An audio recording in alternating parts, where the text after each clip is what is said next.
நீங்கள் தவறவிட்ட எபிசோடுகளை இப்பொழுதே காணுங்கள் உங்கள் Tandivan.com மற்றும் Tandivan யூடியூப் சேனலில்.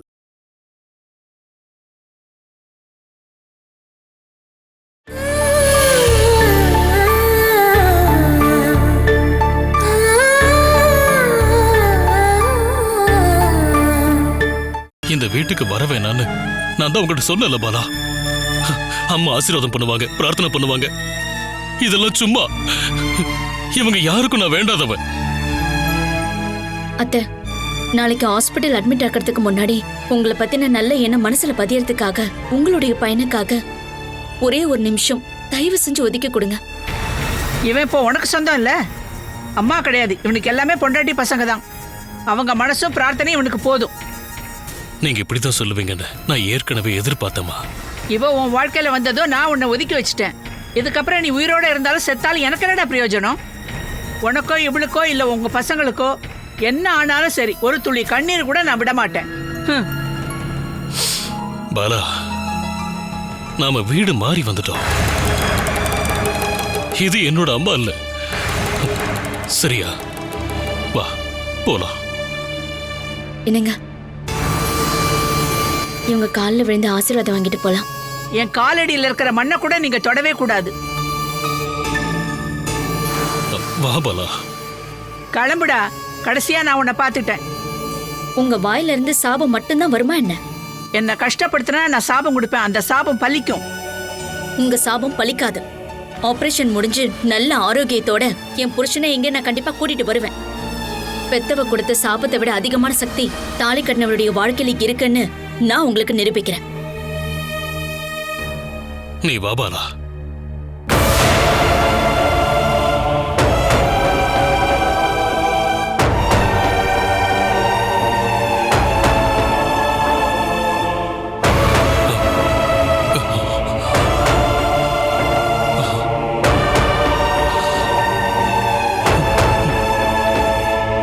நான் தான் உங்ககிட்ட சொன்னல, அம்மாவை பார்க்காம போங்கன்னு. நம்ம அம்மாவை பத்தி தான் உனக்கு நல்லா தெரியும்ல. ஈவு இறக்கம் அவங்க பிறவிலேயே கிடையாது. இங்க பாரு பாலா, நீ வருத்தப்பட வேண்டாம். அவங்க அவங்கள தவிர வேற யார்கிட்டயும் பாசம் காட்ட மாட்டாங்க. பசங்களுக்காக ரொம்பவே கஷ்டப்படுறது, வேண்டிக்கிறதெல்லாம் அவங்களுடைய அம்மாக்கள் தானக்கா. பெத்த பையன் ஒரு பிச்சைக்கார மாதிரி முன்னாடி வந்து கெஞ்சும் போது என்னதான் கெட்டவங்களா இருந்தாலும் கொஞ்சமாவது நல்ல மனசு காட்டுவாங்கல்ல. இவங்களுக்கெல்லாம் மனசுன்னு ஒன்று இருந்தா தானே. அது கல்லு, பாறாங்கல்லு, என்ன உடைச்சாலும் உடையவே உடையாது. இவங்கெல்லாம் மனுஷ ஜென்மமே கிடையாது. என்ன நைனா? இப்படி என்ன அம்மா வெறுக்கிற அளவுக்கு நான் அவங்களுக்கு என்ன பாவம் பண்ண? 3 பசங்கள்ல அவ ஓ மேலதான்ப்பா ரொம்ப பாசம் வச்சிருந்தா. உன்னை நாசம் பண்ணதும் இப்போ உன்னை திட்டி அனுப்புனதும் அவதான் காரணம். உன்கிட்ட இருந்து இனிமேல் அவளுக்கு எதுவுமே கிடைக்காது இல்லையா? உன்னுடைய சம்பாத்தியம், பாசம், இது எல்லாமே இதுக்கப்புறம் உன் குடும்பத்துக்கு தான் போகும்னு அவளுக்கு நல்லாவே தெரியும். அதனால தான் உன்னை வேணும்னே வெறுக்கிற மாதிரி காமிச்சிக்கிறா. பாலா, அத்தையை விட நல்ல பாதுகாப்பாவும் கருணையோடவும் நீ வேணுவோட வாழ்க்கையை திரும்ப கொண்டு வந்து கொடுத்துட்டல. அவங்க வெறுக்கிறதுக்கான காரணமே அதான். வேணுவ அவங்கள வெறுக்கல, கோவப்படல. உன்னதான் அவங்க வெறுக்கிறாங்க. நான் இங்க வரைக்கும் கஷ்டப்பட்டு கொண்டு வந்த வாழ்க்கைய அத்தையோட சந்தோஷத்துக்காக நான் கைவிட மாட்டேன்க்கா. இந்த நல்ல எண்ணம் தான் பாலா உன்னை முன்னோக்கி கொண்டு போகுது. உயிர் கொடுத்த அப்பாவும் அம்மாவும் கஷ்டப்படுற நேரத்துல கூட இருப்பாங்க அப்படிங்கிற ஒரு எண்ணம் தைரியத்தை கொடுக்கும். என்னதான் வெளியில கோவமா பேசினாலும் அத்தையோட மனசு ஒரு நிமிஷமாவது பெத்த பையனுக்காக மனசு உருகும். அப்படி நடக்கணும் எதிர்பார்க்கிறேன். மாமா கிட்ட ஆசீர்வாதம் வாங்கிக்கோங்க.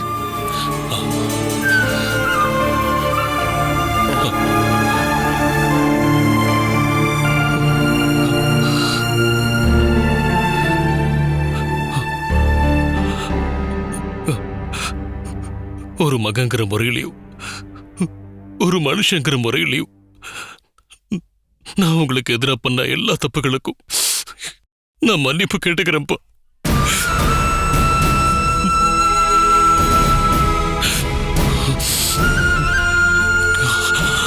எனக்காகவும் பாலாக்காகவும் நீங்க வேண்டிக்கணும்ப்பா.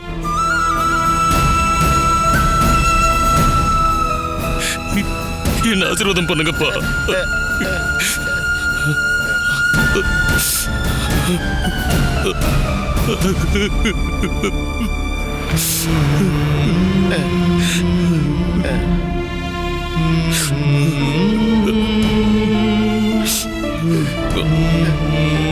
என்னோட மனசும் வேண்டுதலும் எப்பவுமே உன்னை பத்தி தான்பா இருக்கும். தேவையில்லாம போட்டு மனசை குழப்பிக்காத. எந்த ஆபத்தும் இல்லாம ஆபரேஷன் முடிஞ்சு நல்லபடியா நீங்க ஹாஸ்பிட்டல்ல இருந்து வீடு திரும்புவீங்க.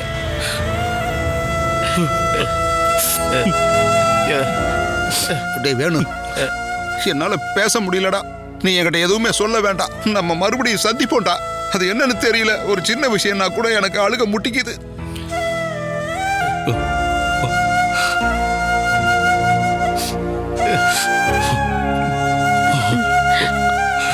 பாலா, ஆபரேஷன் முடிஞ்சதுக்கு அப்புறம் உங்க 2 பேருக்கும் தேவையான வேலையை யார் பாப்பாங்க? இது வரைக்கும் நடந்த எல்லாமே நாங்க முன்னாடியே பிளான் பண்ணது இல்லக்கா. இதுக்கப்புறம் நடக்கிறதும் விதிப்படியே நடக்கட்டும். இங்க பாருங்க, நீங்க யாரும் வருத்தப்பட வேண்டாம். ஒரு நல்ல விஷயத்துக்காக தானே போறீங்க. சந்தோஷமா போயிட்டு வாங்க.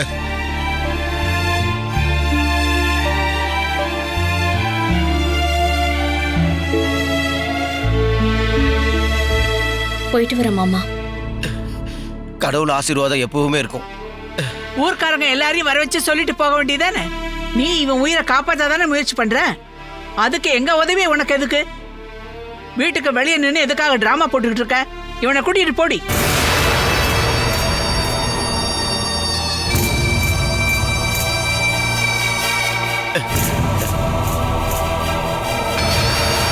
இவனை ஆரோக்கியத்தோட என் முன்னாடி கொண்டு வந்து நிறுத்துவேன்னு சவால் விட்டல்ல, முதல்ல அது நடக்கட்டும். அதுக்கப்புறம் நம்ம 2 பேருமா பார்க்கலாம்.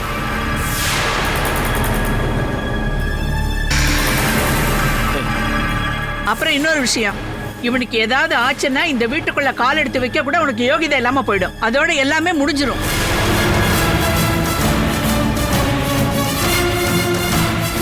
நான் கொடுத்த வாக்க காப்பாத்துவேன்.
வியாதி குணமாகி நம்ம எல்லாரும் சேர்ந்து சந்தோஷமா வாழணும்ல, அதுக்காக தான் நாளைக்கு நாங்க ஹாஸ்பிட்டல் போறோம்.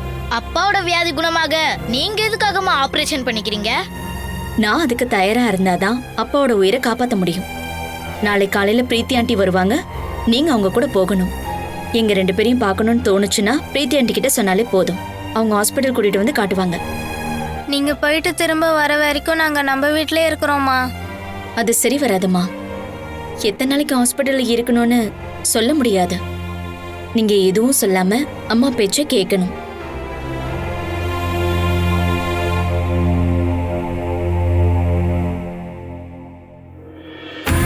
அப்பா, எல்லா விஷயத்தையும் உங்ககிட்ட சொல்லிட்டியாமா? சொல்லிட்டேன். ஆனா 2 பேராலையும் அதை ஏத்துக்கவே முடியல.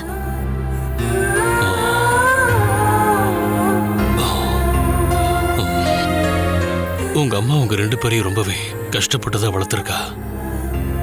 அது எல்லாத்துக்கும் காரணம் நான் தான்.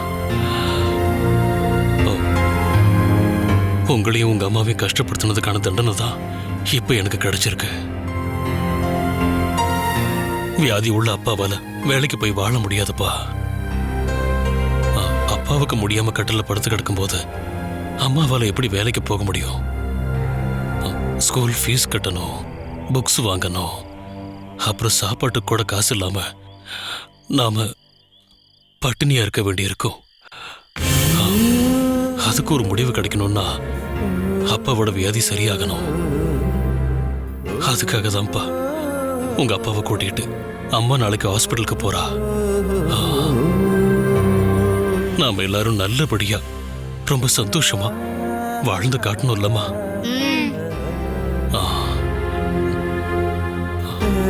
அதுக்கு கண்டிப்பா நீங்க 2 பேரும் ஒத்துழைக்கணும். அம்மா சொன்ன மாதிரி பிரீத்தி ஆண்டி இங்க வரும்போது நீங்க 2 பேரும் அவங்க கூட போகணும்.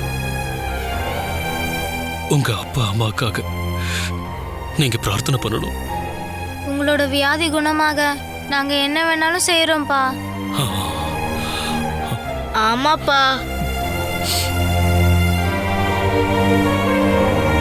அப்பா, நீங்க நாளைக்கு போனதுக்கு அப்புறம் திரும்ப எப்பப்பா வருவீங்க?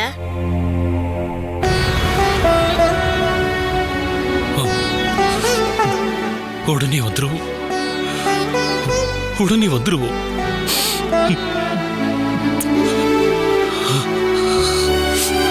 அகிலா வா.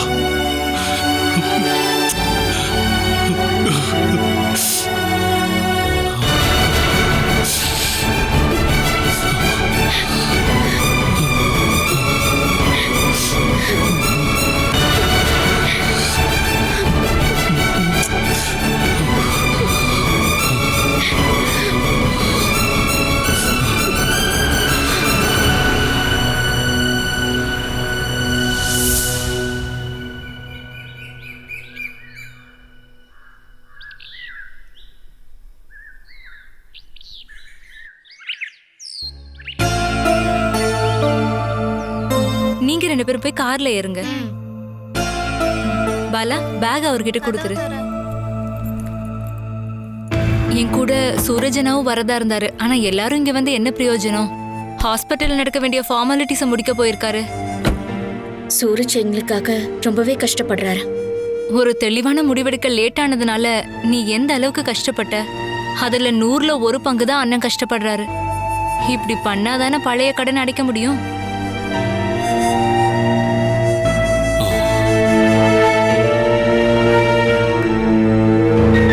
தாடியையும் முடியையும் வெட்டி இருக்கலாம்ல. நானும் இவர்கிட்ட சொன்னேன். இது மேஜர் ஆபரேஷன் இல்ல. மீசையும் தாடி எடுத்துட்டு நான் அழகா போனா கூட எந்த குளத்துல நான் திரும்ப வருவேன்னு தெரியாது இல்லையா? தலைமுடியை பத்தி எனக்கு தெரியாது, ஆனா மீசையும் தாடியும் எடுப்பாங்க. ஐயோ, அதுக்கப்புறம் அப்பா பார்க்க எப்படி இருப்பாரு? அப்பாக்கு இந்த தாடி தான் நல்லா இருக்கு, நீங்க அதை எடுக்க வேண்டாம்.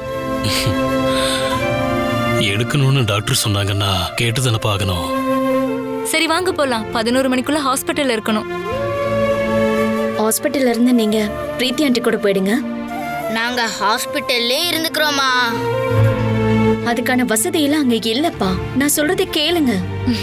நீ இவங்கள பத்தி கவலைப்படாத, நான் இவங்கள பாத்துக்கிறேன்னு சொல்றேன்ல. கிளம்பலாமா? நான் கதவு பூட்டிட்டு வரேன். ம்.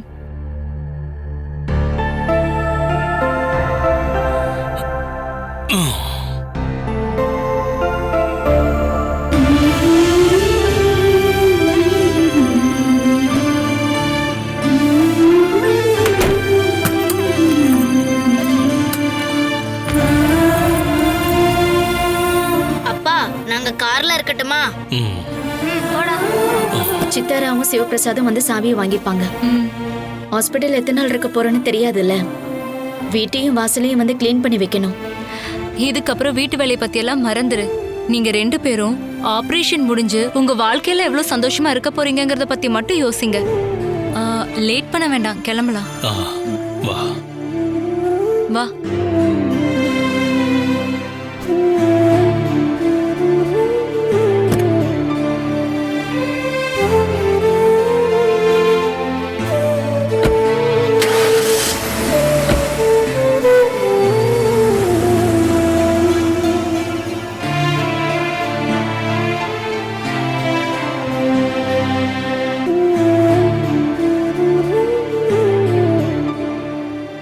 சூரஜ், எந்த ஒரு சர்ஜரிக்கும் அதுக்குண்டான காம்ப்ளிகேஷன்ஸ் இருக்கு.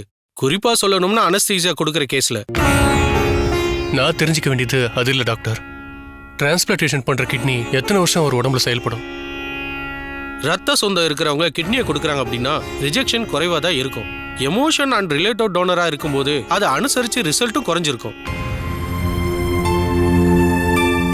சிம்பிளா சொல்லணும்னா பிளட் ரிலேஷன்ஸ் இருக்கவங்களோட கிட்னியை டிரான்ஸ்பிளான்டேஷன் பண்ணோம் அப்படின்னா 30 வருஷம் ஆயுசு கிடைக்கும்னு வச்சுக்கோங்க. ரிலேஷன்ஷிப் இல்லாதவங்க கொடுத்தா 20 வருஷம் தான் கிடைக்கும். அதுக்கு அதான் வித்தியாசம். அப்புறம் முக்கியமான விஷயத்தை கவனிக்கணும். கிட்னி டிரான்ஸ்பிளான்டேஷன் பண்ணும்போது ரிஜெக்ஷனுக்கான வாய்ப்பை நம்ம கம்மி பண்றோம் அப்படின்னா நாங்க முதல்ல நல்ல சத்தான மருந்தை தான் கண்டிப்பா கொடுப்போம். முதல் மாசம் மட்டும் வாரத்துக்கு ஒரு தடவையும், அதுக்கப்புறம் 2 வாரத்துக்கு ஒரு தடவை, 1 வருஷத்துக்கு அப்புறம் மாசத்துக்கு ஒரு தடவை, 5 வருஷத்துக்கு அப்புறமா 6 மாசத்துக்கு ஒரு தடவை, இந்த மாதிரி நல்ல தெளிவான செக்கப்பா பண்ணணும். அவங்க முன்னேற்றத்தை பார்த்து மருந்து டோசேஜை கம்மி பண்ணிடுவோம். இந்த காலகட்டத்துக்குள்ள டயபெட்டிஸ் வராம இருக்கிறதுக்கு வாரத்துக்கு அரை மணி நேரமாவது எக்ஸசைஸ் கண்டிப்பா பண்ணி ஆகணும். சொல்லப்போனா வேணுகிட்டையும் பாலாகிட்டையும் சொல்ல முடியாத விஷயங்கள் இருக்கும் இல்லையா? அது தெரிஞ்சா மனசளவுல உடஞ்சு போயிடுவாங்க இல்லையா? அப்போ கூட இருக்கவங்க கூட சொல்லக்கூடிய விஷயங்கள் அந்த மாதிரி அப்படி மறைச்சு வைக்கிற அளவுக்கு எதுவுமே கிடையாது. சர்ஜரிக்கு முன்னாடி அவங்க கிட்ட எல்லா விஷயத்தையும் சொல்லி புரிய வச்சிருவோம். வியாதியை பத்தியும் வாழ்க்கையில வர அவேர்னஸை பத்தியும் அவங்க கிட்ட தானே முதல்ல சொல்லி ஆகணும். இங்க அரேஞ்ச்மெண்ட்ஸ் எல்லாமே ரெடியா இருக்கு. ஆபரேஷனுக்கான பணத்தை அவங்க கட்டினதுனால ஆல்ரெடி அவங்க அட்மிட் ஆயிட்டாங்க. ஆபரேஷனுக்கான பணத்தை யார் கொடுத்தது? வேணுக்கு கிட்னியை டொனேட் பண்ற ஜோசப் தான். அவரும் அவர் தங்கச்சி குட்டி ராணியும் காலையிலே அட்மிட் ஆயிட்டாங்க. மற்ற டெஸ்ட் எல்லாம் ஓகே ஆயிடுச்சு அப்படின்னா நாளான்னைக்கு 4 ஆபரேஷனும் ஒரே டைம்ல நடக்கும்.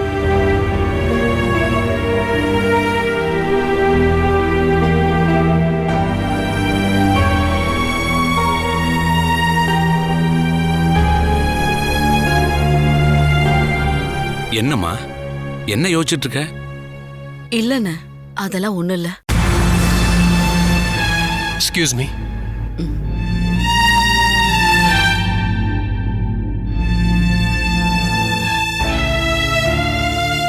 நாம இது வரைக்கும் மீட் பண்ணது கிடையாது. ஆனா உங்களே உங்க தங்கச்சி எனக்கு நல்லா தெரியும். என் பேர் சூரஜ். இப்ப எனக்கு ஞாபகம் வந்துடுச்சு. உட்காருங்க சூரஜ். காலையிலேயே வந்துட்டீங்கல்ல? ஆமா, ரோட்ல டிராபிக் ஆகிறதுக்கு முன்னாடியே வரலாம் நினைச்சோம். இவர் யாருன்னு தெரியலையாம்மா? இவர் பாலசுதாவுக்கும் வேணுவுக்கும் ஃபேமிலி ஃப்ரெண்டு. பாலசுதா சொல்லி கேட்டிருக்கேன். அவங்கள கூட்டிட்டு வர என் தங்கச்சி பிரீத்தி போயிருக்கா. அவங்கள தங்க வைக்கிறதுக்கான ரூமையும் ஃபெசிலிட்டிஸையும் ரெடி பண்ண தான் நான் இங்க வந்திருக்கேன். நாங்க இங்க வர்றதுக்கு முன்னாடியே ஃபாதர் டேவிட் எங்களுக்கு தேவையான எல்லா விஷயங்களையும் பண்ணி வச்சிருந்தாரு. டாக்டர் சொன்னாரு. அது மட்டும் இல்லாம ஆபரேஷனுக்கான பணத்தை நீங்க தான் ரெடி பண்ணீங்கன்னு சொன்னாரு. பணம் இல்லாததுனால ஆபரேஷன் தடப்படக்கூடாதுன்னு நான் நினைச்சேன். அது மட்டும் இல்லாம நாங்க ஒன்றும் பணக்காரங்க கிடையாது. என்னதான் பணத்தை சேமிச்சு வச்சாலும் அது வாழ்க்கைக்கு முக்கியம் இல்லைங்கிறத நான் புரிஞ்சுக்கிட்டேன். இப்படி யோசனை பண்ற மனசு இருக்கவங்க தான் உண்மையிலேயே பணக்காரங்க.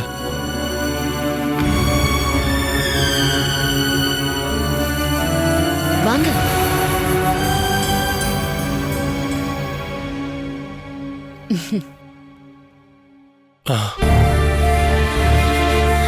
இல்ல, எந்திரிக்க வேண்டாம். இவதான் என் ஃப்ரெண்டு பிரீத்தி. சூரஜோட சிஸ்டர் தானே? என்ன நேர்ல பாக்கலைனாலும் பாலா என்ன பத்தி உங்ககிட்ட நிறைய சொல்லியிருக்கா போல. இன்னில இருந்து பாலசுதாவுடைய ஒரு பாகம் எனக்குள்ள செயல்பட போகுது. அதனால நீங்க யாருன்னு நானும் தெரிஞ்சுக்கணும்ல.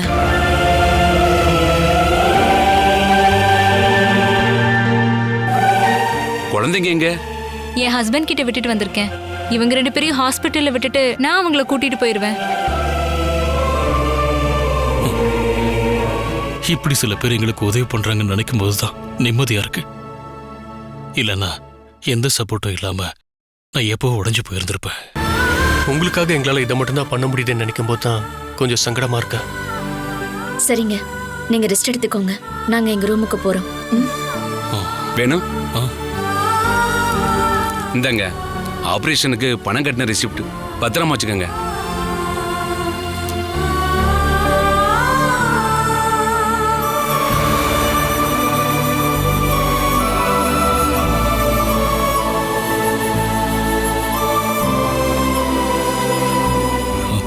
இது வரைக்கும் நான் ஒரு ஆள் கிட்ட தான் கடனும் கடமையும் வச்சிருந்தேன். அது பாலா கிட்ட.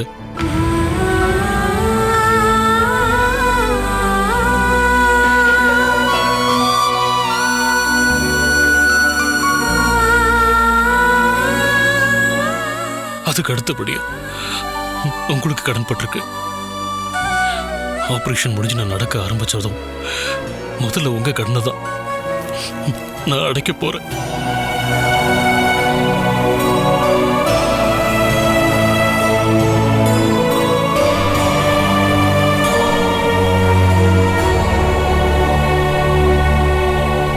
இங்க பாருங்க மஜித் அண்ணா, எனக்கு பண கஷ்டம் ரொம்ப அதிகமா இருக்கு.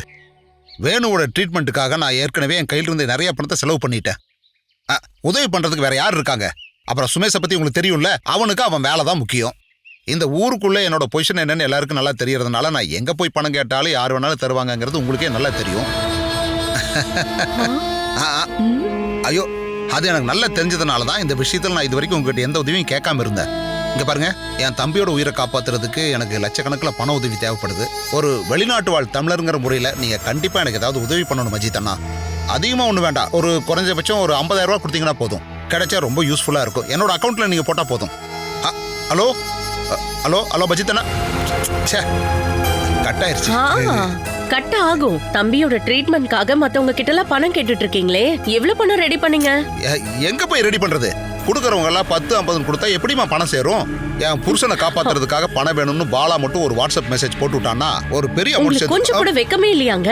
வேணுக்கும் பாலாக்கும் 1 ரூபாய் கூட பாக்கெட்ல இருந்து எடுத்து செலவு பண்ணாம அவங்க மூலியமா வாழ பாக்குறீங்க. ஏடி, என் பாக்கெட்ல இருந்து எடுத்து கொடுக்கறதுக்கு என்கிட்ட ஏதாவது பணம் இருக்கணும்ல? காசு நீங்க செலவு பண்ண வேண்டாம். இந்த நேரத்துல ஹாஸ்பிடலுக்கு போய் அவங்களுக்கு உதவியா ஒரு நாளாவது இருக்கணும்னு நினைக்கலாம்ல. அதுக்கு தான் அம்மா ஒத்துக்க மாட்டாங்களே. ஏங்க ஒரு நிமிஷம் நில்லுங்க.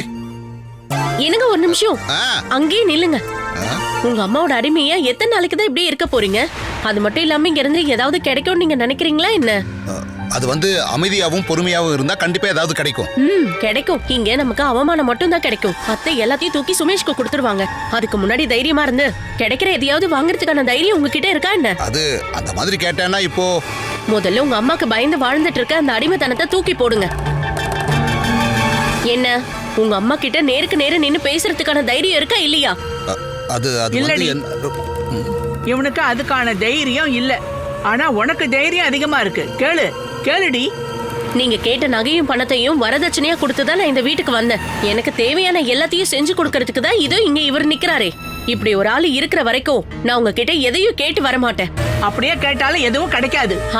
நான் கேட்டும் கொடுக்கலன்னா கட்டாயப்படுத்தி எப்படி வாங்கணும்னு எனக்கு தெரியும். அப்படி கட்டாயப்படுத்தி வாங்கணும்னு நினைச்சவங்க கதி இப்ப என்னாச்சுன்னு தெரியும் இல்லையா? உசுரோட இருப்பானா இல்ல செத்துருவானான்னு அவனாலேயே சொல்ல முடியாது. உயிரோட கூட்டிட்டு வரேன்னு சொன்னவளோட கஷ்ட காலமும் ஆரம்பிச்சிருச்சு. நான் ஒண்ணும் பாலா கிடையாது. அப்படி இருந்திருந்தா முன்னாடியே அடிச்சு விரட்டி இருப்பேன். இந்த மனுஷன் மட்டும் அதுக்கு முன்னாடியே ஓகே சொல்லியிருந்தாருன்னா நான் எப்பவோ அந்த வேலையை பண்ணிருப்பேன். அப்படின்னா அடிச்சு விரட்டி பாக்க. இங்க பாருங்க, தேவையில்லாம என்ன கோவப்பட வைக்காதீங்க. உன் கோவத்தை நானும் பாக்குறேன்டி. என் முன்னாடி நாக்க நீட்டினா அடிச்சு கொண்டுருவேன். அம்மாமா வேண்டாம், தயவு செஞ்சு கையில நீட்ட வேண்டாம். வாய் சண்டையில கை கலப்பு வேண்டாம். இப்ப இருக்கிற கோபத்துல அவ திருப்பி அடிச்சானா நீ ஸ்ட்ரெயிட்டா பெட்ல தான் போய் படுக்கணும். உங்க 2 பேர்ல யாருக்கு அடிபட்டாலும் நான் தான் வந்து கவனிச்சுக்கணும். அதனால சண்டை வேண்டாம், சமாதானம். அனிலா, நீ போ. நீ ரொம்ப சூடா இருக்க, உள்ள போய் கூலிங்கான வாட்டர் விட்டோம்ல. அவங்க எப்படிங்க அப்படி சொல்லலாம்?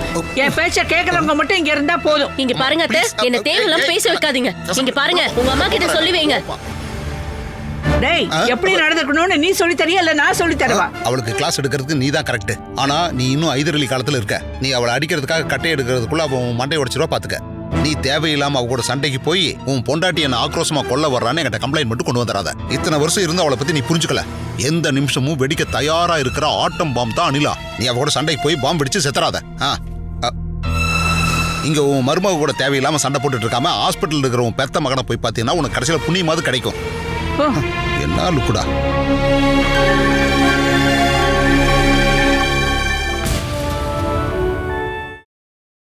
Catch us on TV, Tandivan.com, Facebook and YouTube.